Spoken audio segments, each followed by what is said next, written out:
In 2011, I attended an invite-only event called Opening the Kimono, hosted by 5-time New York Times bestselling author Tim Ferriss. It was an event geared towards authors who had the desire to become bestsellers, and at the time, I had absolutely no desire to even write a book, let alone become a bestselling author. And the cost of admission for that event, if accepted, was $10,000 US. Now, that investment was easily 20 times more than anything I've ever paid to go to an event prior to that. And my friends thought I was crazy for even considering it and that I'd never see the return. However, I had this gut feeling that with such a high advertised price, there were bound to be some really interesting people in attendance. At the end of the 2 days of the event, my friends on some level were right. I mean, the content from the event didn't benefit me per se, but I did meet some really great people. Folks I definitely wouldn't have connected with otherwise. In September of 2012, less than 2 weeks after my rock bottom incident on the highway that I talked about in season 1, episode 1, Michelle, someone who I met at that OTK event a little over a year prior, posted on Facebook that she had an extra ticket to go see Seth Godin in New York. Now, I've been a huge fan of Seth's for a long time, and I had no other obligations at the time, so I decided to jump at the opportunity. And Seth's event was cute. It was this cute, quaint event held at the Helen's Mills Theater in New York with just a little over 100 creatives and entrepreneurs in attendance. And on day 2 of the event, Seth did a 6-hour Q&A, which to me showcased his brilliance far more than any talk could. Midway through his Q&A, he shared a story about a gentleman named Thornton May to demonstrate the value of being a catalyst connecting like-minded individuals. Enter Seth. All right, there's a character named Thornton May. Thornton is a great guy, the kind of person who knows more than almost anyone you know and wears a bow tie and pulls it off. And Thornton, for a while, was the business development guy at what was the fastest growing IT consulting firm in the country. This was before the internet. And Thornton understood early on that the entire business was built on 500 people becoming their customers. The CIO of the Fortune 500, that those 500 people would determine whether they were going to win or not. And he realized that those 500 people were disconnected and lonely. That if you're the CIO of Texaco or General Motors, you don't know any other CIOs. You can't talk to your spouse, can't talk to your boss, can't talk to your employees about the challenges that you face. So what Thornton would do was identify a city, find 5 or 6 or 10 CIOs and say, look, I'd love to take you to breakfast with these other CIOs. I'll just be there to pay the check. You guys meet each other and you can talk about what you're up to. And in every city, and I went to one of them, 10 people would show up eagerly because the thought of meeting the other CIOs in their town was too good an opportunity to pass up. And Thornton had enough credibility to earn the privilege of inviting them. And what would happen at each of these breakfasts is about halfway through the breakfast, someone would say to someone else, blah, blah, blah, blah, blah. And then they turn to Thornton and say, do your guys know how to help us with this problem? And Thornton would just write it down in a little notebook and follow up later. And one by one, the CIOs all understood that this posture that Thornton was taking, this posture of unrelentless generosity with no upside for him, was the way the firm was acting. And that led them to retaining the company. And it ended up becoming a huge 9-figure business, largely on the basis of his ability to weave together a network of people who wanted to be connected.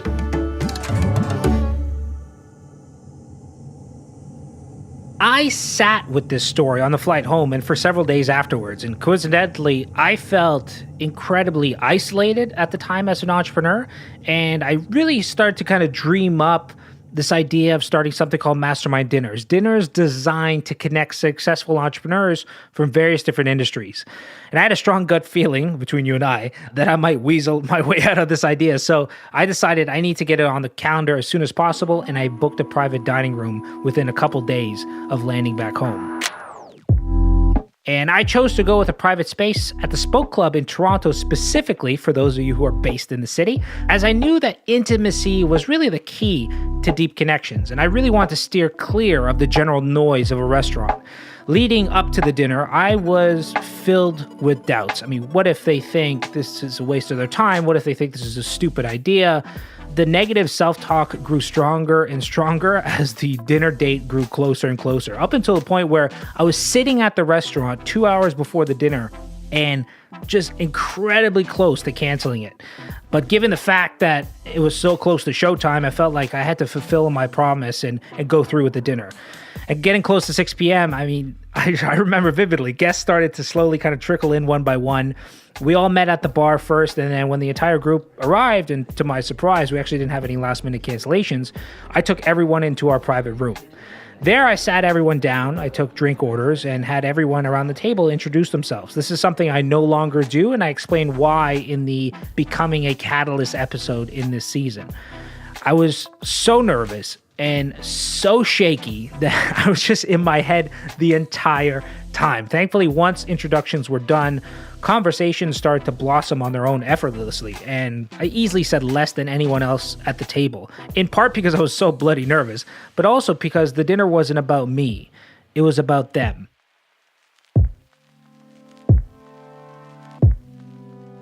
At that dinner, two things became very clear to me. First was that the power of uncommon commonalities.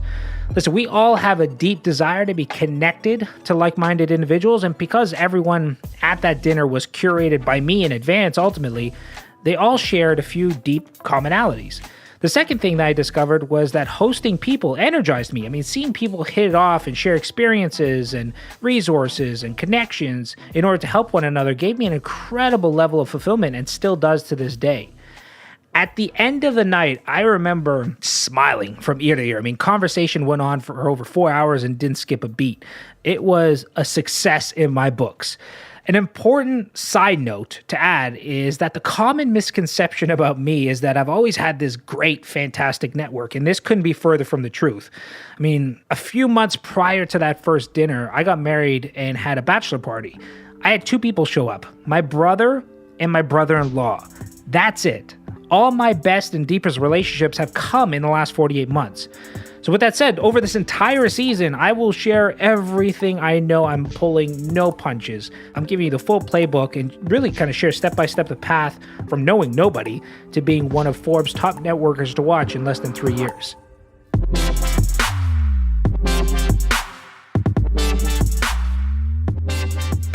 Now, getting back to reality over the weeks that followed that dinner, I mean, I continued to vet new potential business ideas to pull me out of that financial mess that I was in. I thought of businesses in the online education space. I thought about wanting to become a speaker. I thought of being an online marketing consultant. My GoDaddy account became a graveyard of hundreds of domains and failed business ideas. And as I was waiting for the right idea to hit me, one thing I chose to do was try my best to continue holding these dinners. Now, financially, it made absolutely no sense to do because I was paying out of pocket for every single one of them, and I didn't know how I was going to make rent the following month. My wife and I were living on these American Express gift cards to keep us afloat, which we actually bought using credit card points before my credit cards got cut off. So my peers thought I was crazy, and rightfully so. My reasoning at the time was that I was so close to bankruptcy that the bank could take my car, they could take whatever measly assets I had left, but they couldn't take my relationships. Investing in myself and investing in my relationships were the safest investments I could make. This was true back then, and it's still true today. A little more than a month later, on November 15th, 2012 to be exact, I stumbled across a blog post by Tim Ferriss called The All-You-Can-Eat Campaign of Goodness.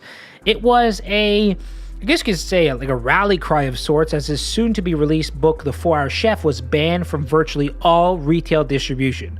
In his words, last week, Ina Garten's Barefoot Contessa Foolproof Recipes You Can Trust sold roughly 66,000 books through Bookscan.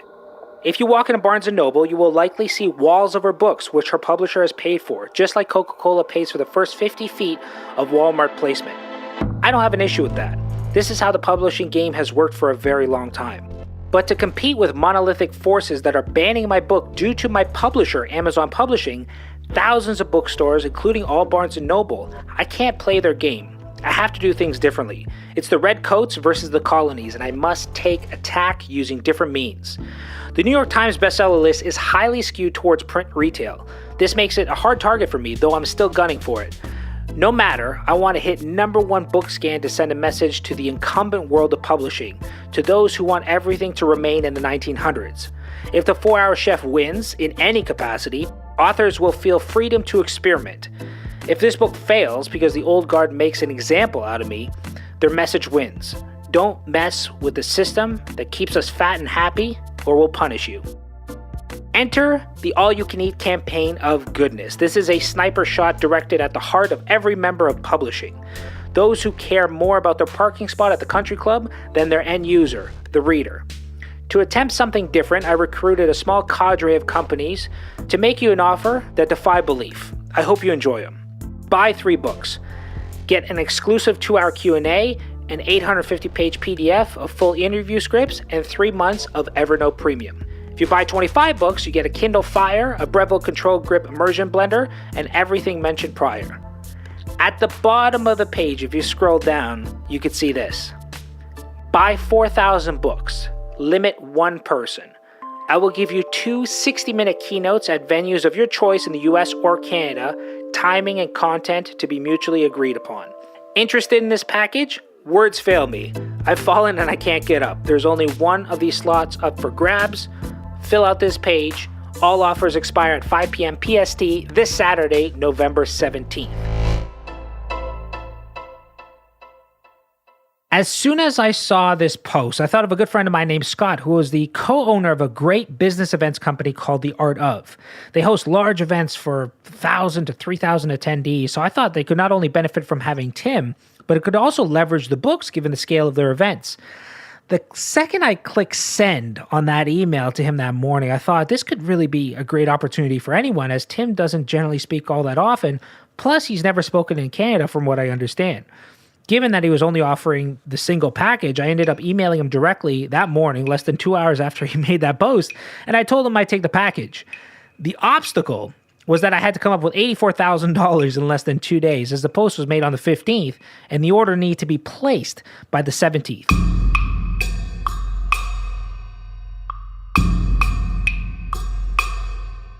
This was a terrifying proposition for me, as I'd never raised money before in my life. All my past businesses were built off credit cards. Plus, I was raised with the belief that you should always do things on your own and never ask for help. But for me, past experience told me that nothing focuses the mind like crushing debt. So I knew I would find the way. For the months leading up to that moment, I had chosen really comfort over courage, and I had stopped doing the very things that made me successful in the first place, leveraging eustress.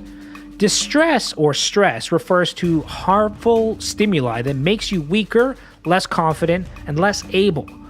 Eustress, on the other hand, pulls us up from the lethargy and inaction. It excites us, it challenges us, it gives us hope, and inspires us to take constructive action.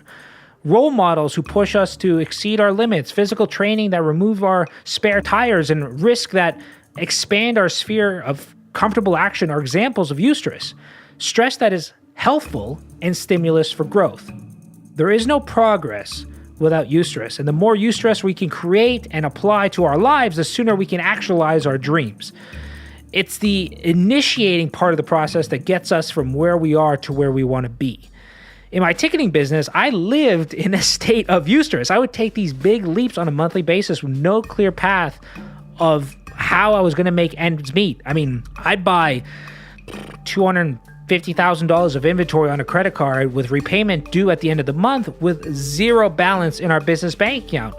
For some reason, I knew I would always find a way to come through. And as an entrepreneur, I've always known that I work best with my back against the wall. So committing to those 4,000 books, although terrifying for me at the time, was really my shot. That morning, I sent out a quick email to 3 friends. The first one wanted to talk about numbers and projections, and although this was workable, I've never been a numbers guy. Add to the fact that I had absolutely no event experience. I was sitting on a business idea that was only a few hours old. I knew I probably wouldn't be able to convince him to invest in the next 48 hours. The second person I reached out to was interested and wanted to potentially start a business that was 50-50. And that was something I was actually totally interested in. But I told him, I don't have a ton of time to hash it out, but I'm going to loop back with you. I have one more person to call. The third person I reached out to said, swing by my CFO's house in the morning and pick up a check. No business plan, no signed agreements, not even a conversation around repayment terms. I hung up that phone as quickly as I could to eliminate any possibility that he would change his mind, and I rushed over and picked up that check the following morning. I ran to the bank, made the deposit, and I wired the money to Tim. Now, to be clear, I never thought I would be in the event space. I simply saw this as an opportunity to do what I did in those dinners, but on a larger scale. Also, it would keep me focused on something that was like 5-6 months into the future, because up until that point, I was spiraling into a bad place, like not even thinking 6 hours ahead, let alone 6 months ahead. I knew that if I could keep busy on a project, I would buy myself some time to eventually come up with what my next business would be. Months later, after overcoming many obstacles along the way, we hosted our first Mastermind Talks event. To everyone's surprise, including mine, it was a big success, and there's many reasons for that, but I fundamentally believe that sometimes ignorance, confidence, and hard work can go a long way when you're an entrepreneur. Because I had no clue what I was doing, and I was flying by the seat of my pants, I wasn't limited to the standard way of planning an event. I didn't know the rules or the traditional limitations. One of the highlights for me of that experience was a testimonial that somebody left that read, "Mastermind Talks felt like an enlightening 2-day-long dinner party in good company." This sentiment brought a smile to my face as it brought me back to think about the humble beginnings of our mastermind dinners. Months after we executed on the event, I started thinking more and more about my friend that lent me the money to kickstart this venture. We hadn't really talked since our initial conversation, and on paper, it was an absolutely crazy investment. I was newly married, 27 years old, with a 9-month-old daughter, coming off the crash of a business, sitting $250,000 in debt with a foggy business idea that was only a few hours old, in an industry, mind you, I had no experience in. But when I finally, mustered up the courage to ask him what his deciding factor was for lending me the money, he paused and said, "I wasn't investing in the business. I was investing in you." And at that moment, I discovered that you never know the value of your relationships until you really need them. And that when you hit rock bottom in life, and we all do at one point in time or another, you'll be left with two things: the integrity of your word and the strength of your relationships.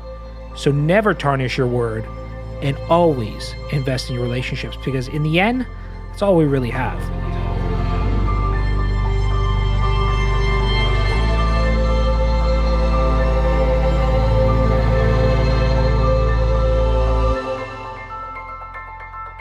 Now, most don't invest in relationships because they can't peg an ROI to them. But as Steve Jobs famously said, you can't connect the dots looking forward. You just need to trust that they'll somehow connect in your future. Sometimes you need to drown out the noise and take what feels like a leap of faith. A leap of faith like I did in 2011 when I spent $10,000 to go to Tim Ferriss's OTK event.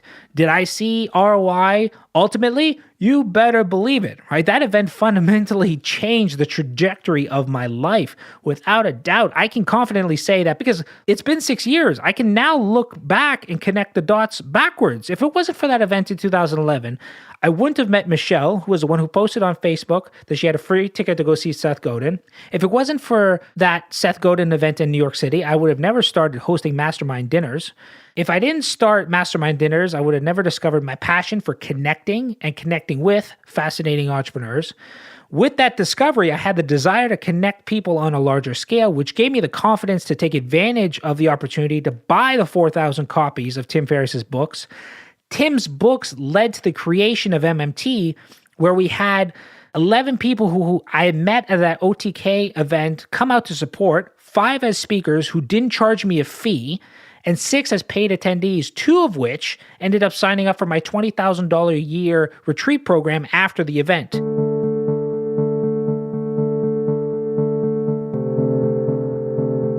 If you were to calculate what I would have paid in speaker fees and the lost revenue from the 6 first-year attendees, the ROI from that one event totaled well over $145,000.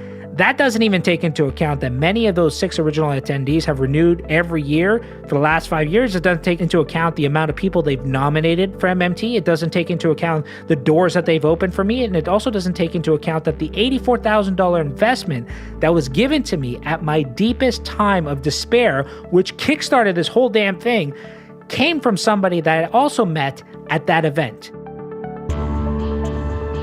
Looking at the original attendee list from that event in 2011, out of the 127 people in attendance, 48 have become friends of mine, people who I feel comfortable enough to reach out to for advice, for feedback, for connections, for resources, with 8 of those people becoming some of my best friends. In my opinion, you can forget your real estate, your stocks, or even your fancy cryptocurrencies.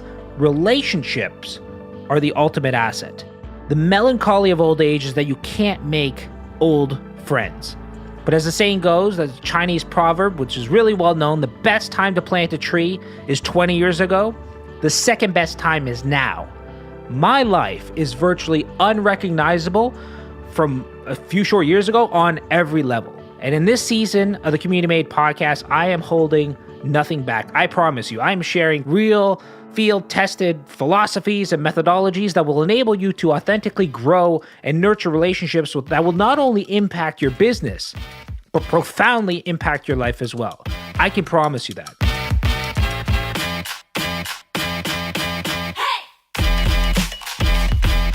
So welcome to Season 2, How to Grow, Nurture, and Amplify Your Business Relationships. This season, you'll be hearing from catalysts and super connectors and some of the world's best relationship builders. From networking tips for introverts to how to befriend billionaires, best practices for nurturing and deepening your most important business relationships, and everything in between. With that said, here's a little sneak peek as to what to expect from this season of Community Made. We know the question that's going to be on the test today, tomorrow, and for the rest of your life, and that question is, so what do you do? Or some very similar question to that. And yet we know the question on the test and we don't prepare, we don't practice. I have been able to build a lot of relationships with speakers or mentors just by being not the most excited person in the room, but being the most attentive person in the room. Using my skill set to provide value to someone else has opened up doors that I never dreamed could be opened with any amount of money. I have consistently seen it where the people who operate at the highest levels are like, it's just a constant mission of where's my next mentor going to come from?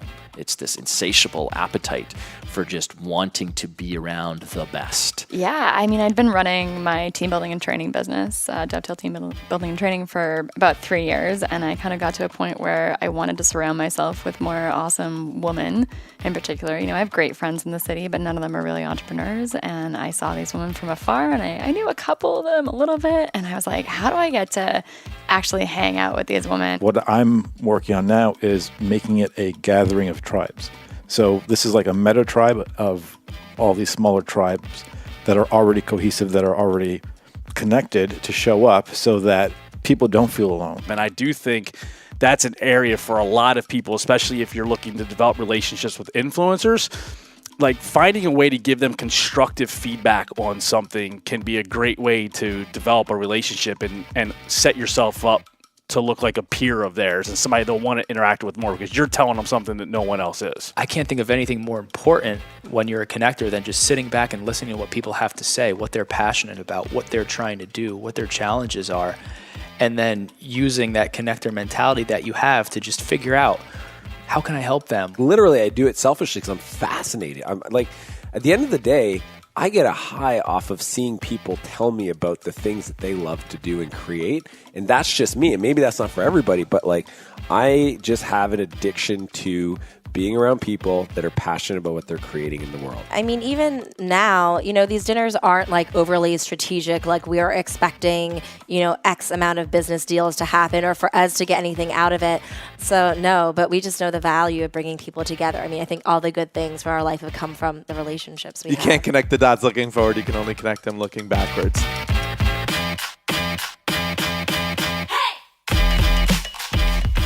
So that's it for this episode, ladies and gentlemen. I can't wait to roll out season 2 to you. It's gold. I gotta say, I'm super happy with how it turned out. It's a monster of a season, but it's honestly some of my best work. In the next episode, I share why proximity is power, the findings of the longest study in adult development history, which has been going on for over 75 years now, conducted by Harvard, and why your friends are making you fat. I know it sounds harsh, but it's based in science. I share more in the next episode. For show notes and any additional resources, visit the Community Made group. If you're not a member, it's free. Simply visit communitymade.com to get access. In there, we give away free books.